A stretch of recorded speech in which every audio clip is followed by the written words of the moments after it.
welcome to my video, or welcome back. If you're new here, I'm driving. Yeah, let's put this down. Guys, I can't see, and I'm really embarrassed because I just put my camera up, and someone's like staring at me through their windshield. But we got a water, we got banana bread. We're rushing to my car.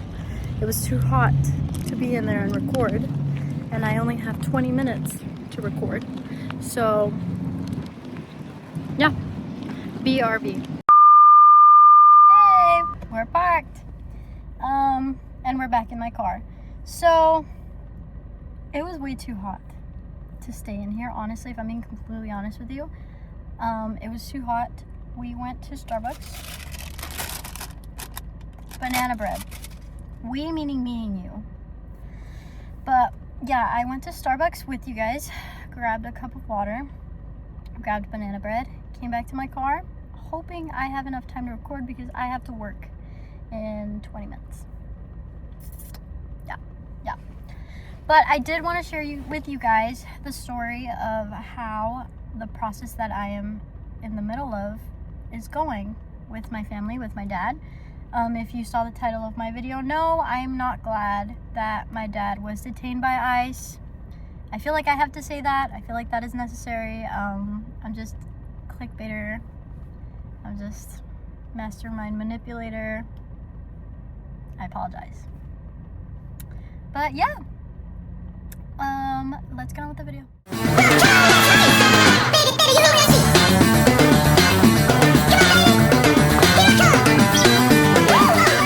So this all takes place, the beginning of our story takes place in end of May, beginning of June. So end of May, I was let go of my, I don't want to say let go, I was given our summer break. We were on summer break for my instructional assistant position, and I went on break. It kind of felt like high school all over again because it's like summer, do whatever you want. But yeah, I was on break. I didn't really have a stable job. I was coming in here and there for Panera. It wasn't really serious. But it was genuinely junior year all over again. If I'm being honest, it genuinely was. But I was supposed to go to Europe. That was the one difference. I was supposed to go to Europe for 3 weeks, starting mid-June, so that I could go to France, study for 3 weeks, come back. I was really excited about that. It had been in the works for a long time, and I was so excited about that. I was so excited. Obviously I'm here, so I didn't go. But yeah, it was, so let me break this down for you. On June 3rd, I want to say beginning of June, I'm not good with dates. On June 3rd, my father was detained, and I got the call at 7 a.m. from Homeland Security. That's how you say it. Homeland Security called and was like, we are trying to reach you, Doesn't tell me why, doesn't tell me when, doesn't tell me any events, just that they were trying to reach me to call back. When I call back, it's an automatic response, like, welcome to Homeland Security, So I hang up because I have no idea what's going on. I have no idea what's happening in the works of this. I have no idea that my father has been detained because I felt at the time really privileged at the fact that that could never happen to me. That could never happen to my family. That could never, ever be a scenario that would happen to me or my mom or my dad. I just felt really privileged in that sense that it couldn't happen. And if the day came, because of my siblings, they would be free. They would get to stay. Honestly, it was never really a worry because in my head it was all black and white, when obviously I have been proven time and time again that none of this is as black and white as it seems. And I had only seen it on social media. I'd only seen protests here and there. I'd seen hashtag ICE out, but it had never been something that was a serious topic in my family. It had never been something that we were scared of. It had never been something that we worried about. Like, we didn't, when the ICE agents started going in undercover cars, it wasn't something that we were like, oh my god, be careful out there. Like, obviously we were careful, especially my parents, but it wasn't like we were seriously scared about it, because we just kind of kept saying like, oh, in our heads, mentally, it would never happen to us. Even if it did, they'd let us go, we'd be free because of the kids, because of my little sister, my little brother. Even if it wasn't because of me anymore being over the age, there's still two more, you know, there's next in line. Like, there's people that need my parents here.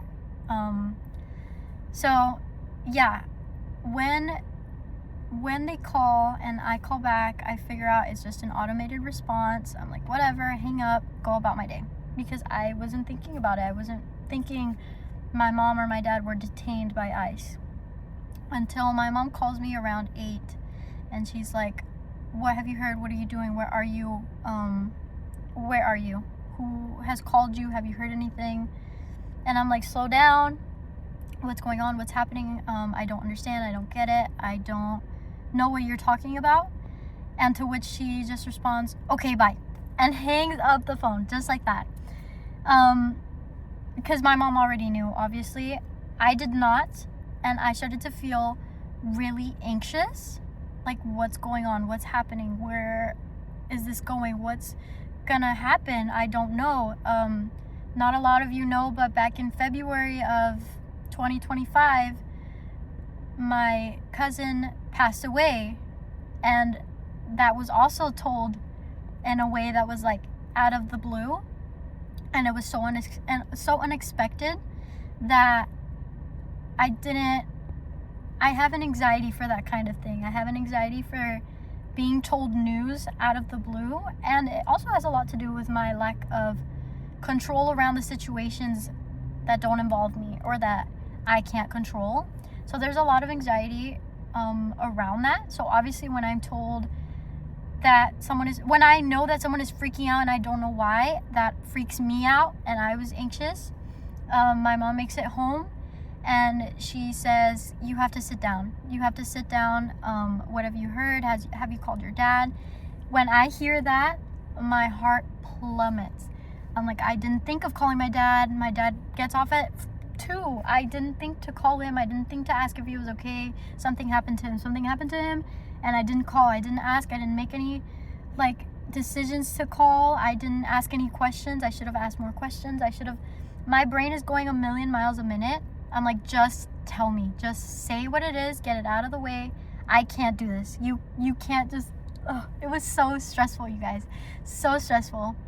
To which she tells me, your dad has been detained by ICE. And then I feel like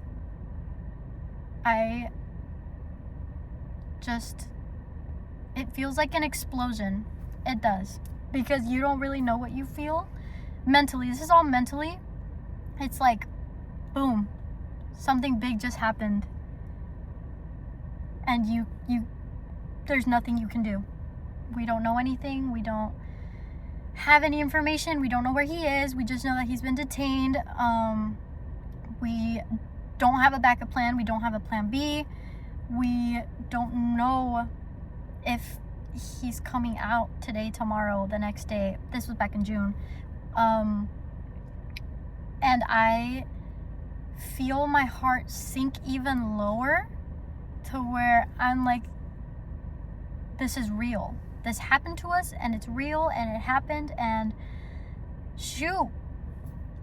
I don't know what to do. I don't know how to be someone strong for my mom in that moment, because I don't know how to feel. I don't know how to be. I don't know how to react.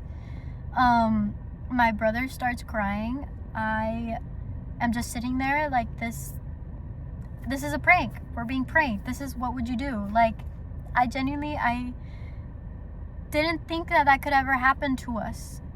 I didn't think that was a possibility, and hearing it, reality hit me in the face like a cold glass of water just being poured on me. It was bizarre, because it was the biggest thing going on in my life. It was the biggest news I'd ever gotten like that since February. And my mom automatically goes into lawyers. We need lawyers, we need this. Thankfully, my aunt stepped in. I'm so thankful for the family that has stepped in, the friends that have become family in this process. They have been so much help. They really have been our village. My aunt automatically jumps in, gets in touch with lawyers, tells my mom they have an appointment right now at 10:30. We gotta go right now. It's in Phoenix. We gotta go. We gotta tell them his situation. We gotta tell them this and that about what's happening, so they can fix this, so that he can get out as soon as possible. Also, there were members of the church that had also been detained and let go, not immediately, but in 1 to 2 months. So it was like they were detained and then they were let go, and then they started their process of becoming residents here. So in my head, I'm thinking of this as a black and white scenario of, if he's detained for a little, he's gonna get let go, everything's fine. I'm not really panicking. I'm anxious, yes, but I'm not really having like a panic attack about it, because I know he's gonna get out. Like next week, we're gonna get him back. We're gonna get him back next week. But for right now, we're figuring out what to do about today. What are we doing today? What's happening today? Yeah. When we finally get a phone call from my dad that he is where he's gonna stay for the next few days, I start bawling, because I can hear it in my dad's voice. I can hear the defeat. I can hear the disappointment in the situation of the problem. I can hear him not be the strong father that I've had my entire life.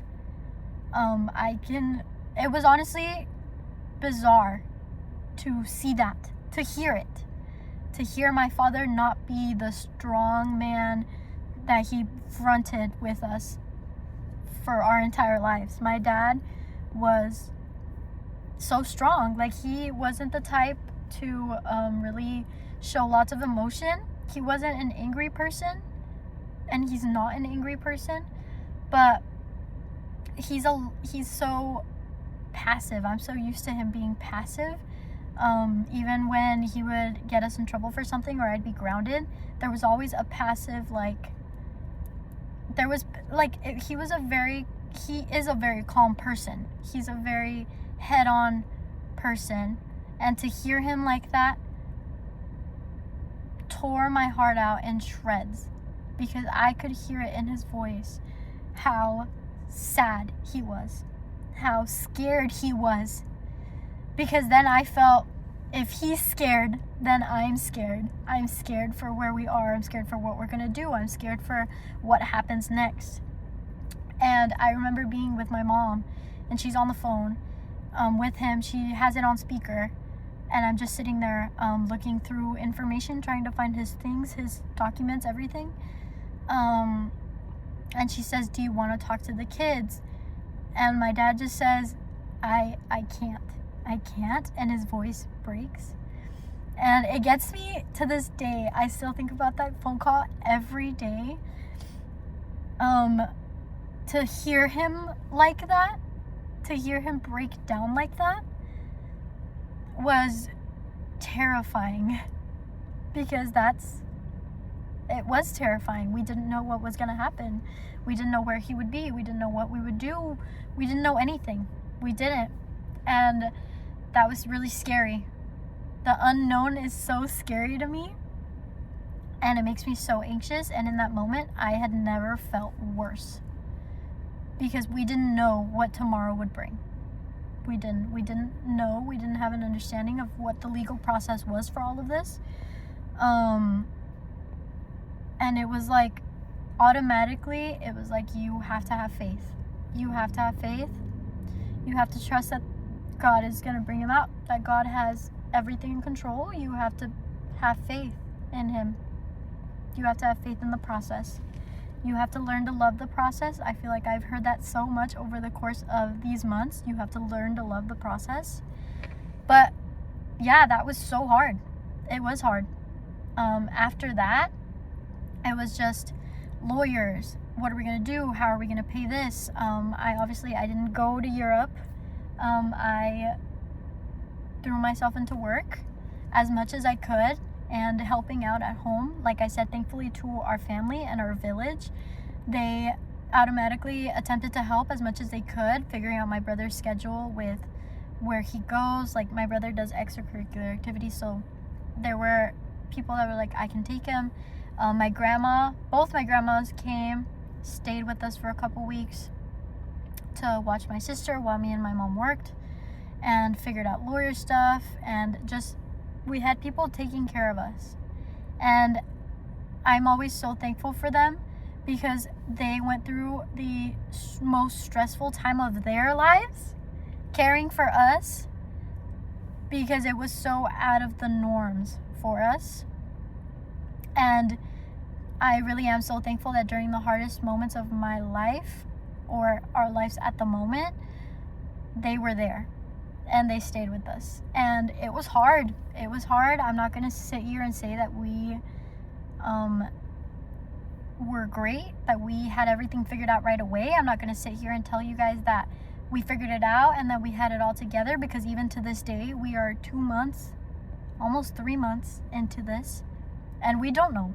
We don't know what we're doing. We don't know how to go about things. And it's been a process. It's been really hard for me and my mom and my dad.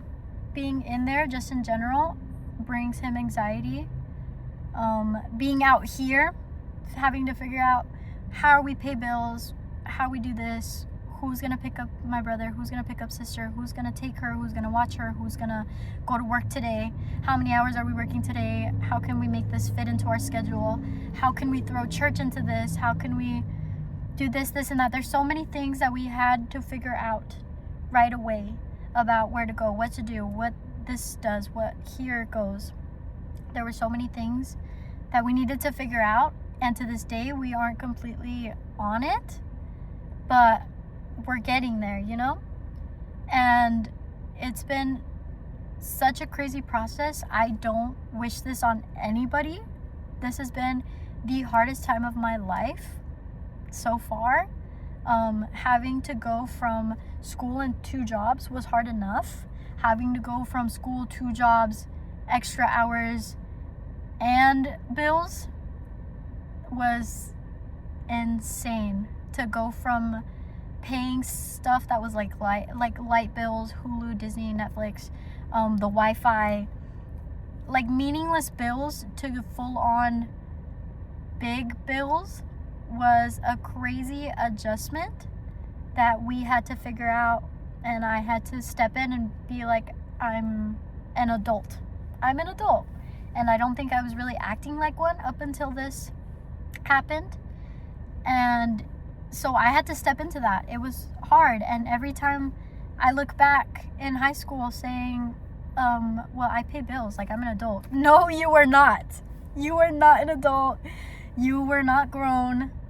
Even now, I don't think I'm really successful in this adulting thing. I don't think I was fully prepared for what I thought I was ready for. And now going through this, I really see everything that goes into the works of being an adult and being given so much.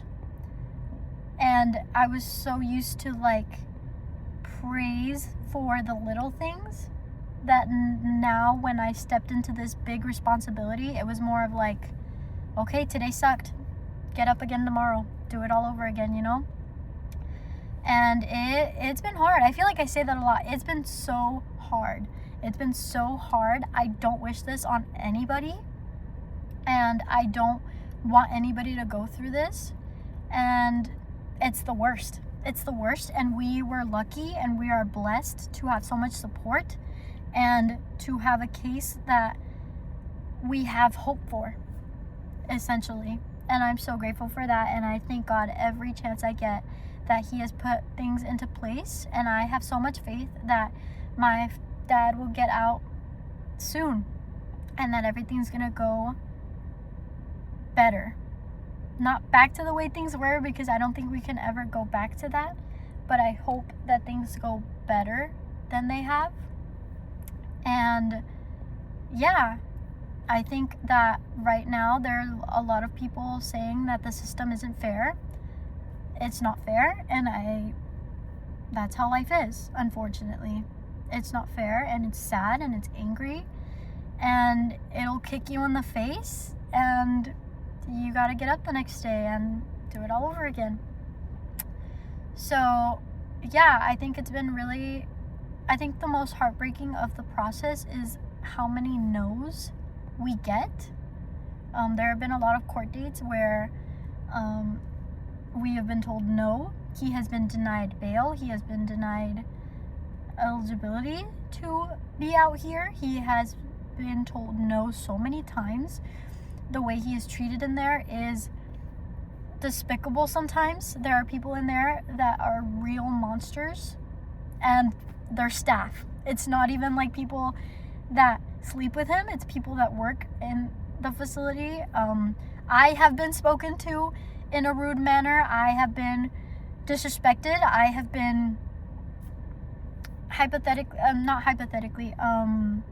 figuratively speaking, spit at when I have visited. Genuinely some of the worst people I have ever met.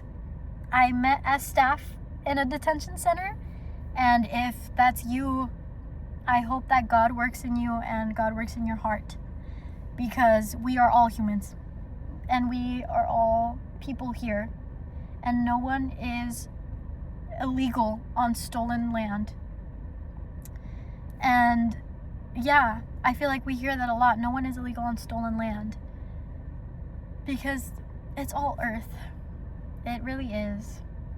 And I feel like we're so stuck on political views of who's right and who's wrong that we forgot that we are all human and that we all bleed red. We all bleed the same.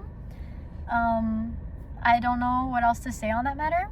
The legal system has really screwed us sometimes. And coming as an educator, I already knew that. But to see it happen the way it does in processes like this is insane. I've had a judge tell me that I'm going to struggle with taking on my little sister and my little brother, but I'm going to push them forward, and that I won't ever need my dad for that.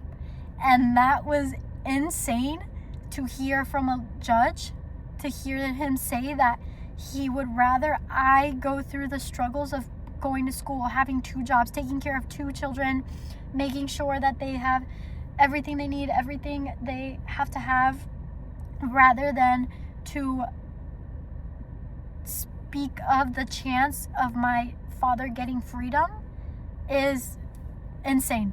It's insane. It's bizarre. It's bananas. It's bananas. I've had so many people tell me that it's time I step up, and that it's time that I take over for my parents, to that I say I love my parents with all my heart and I love my siblings with all my heart, but I'm not their mom. And I feel like I don't deserve that. I feel like that's the wrong wording. I feel like that is an unfair choice, because my siblings have both parents.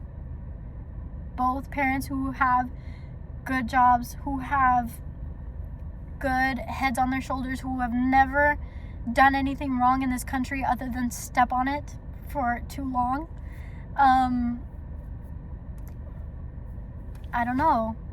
It's been insane what people tell you. It's been insane what a judge will say to your face, what they'll say to my father's face. It's insane what staff will say to your face in detention centers. There are good people. I'm not going to say there aren't. I have met good people when I have gone to visit, but it's a crazy world. It is. It's a crazy world, and I don't know. People are insane when you think you are privileged enough to not have that struggle. When we think that we are too privileged to struggle with something, I feel like that is something that God uses to prove you wrong. Because even then, I had felt too privileged to not have to worry about this struggle with ICE and immigration, and I was proven wrong. So take that as a sign. God will always make an example out of you when you are too high on your horse. And it's been the hardest process of my entire life. It's been the hardest process of my mother and my dad and my brother, my sister. Obviously, I can't imagine what she thinks is even going on, because one night she had her dad, the next night she didn't, and she hasn't seen her dad other than FaceTimes and phone calls for the last 2 months. She doesn't really sleep. My mom doesn't really sleep. There's so many things going on behind closed doors because of the situation. And I felt like I would feel better about it if I just yapped about it, if I'm being honest. Because as well as I seem on social media and to other people that I speak to, I'm really struggling mentally. I've had other struggles added on to this one. So it's been hard. My anxiety is at an all-time high. There are days where I can't bring myself to get up from my bed.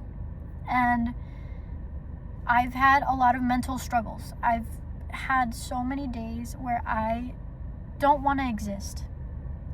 I don't want to be part of a world like this. Sometimes I don't want to.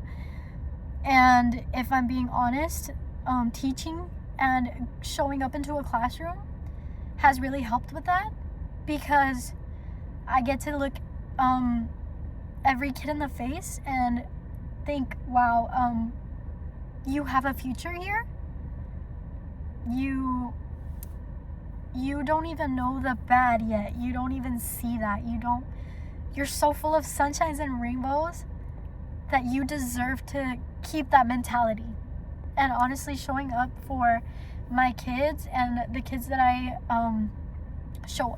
go to work for, honestly, they have helped me in more ways than I could have ever imagined, and I'm really thankful for them. So yeah, I don't think I did a good job of explaining very well. It was honestly, this video is for my mental health and just for me. I don't really care who watches it or what people say on this matter. I just wanted to talk, but I am currently late for work, so I will see you guys in the next video.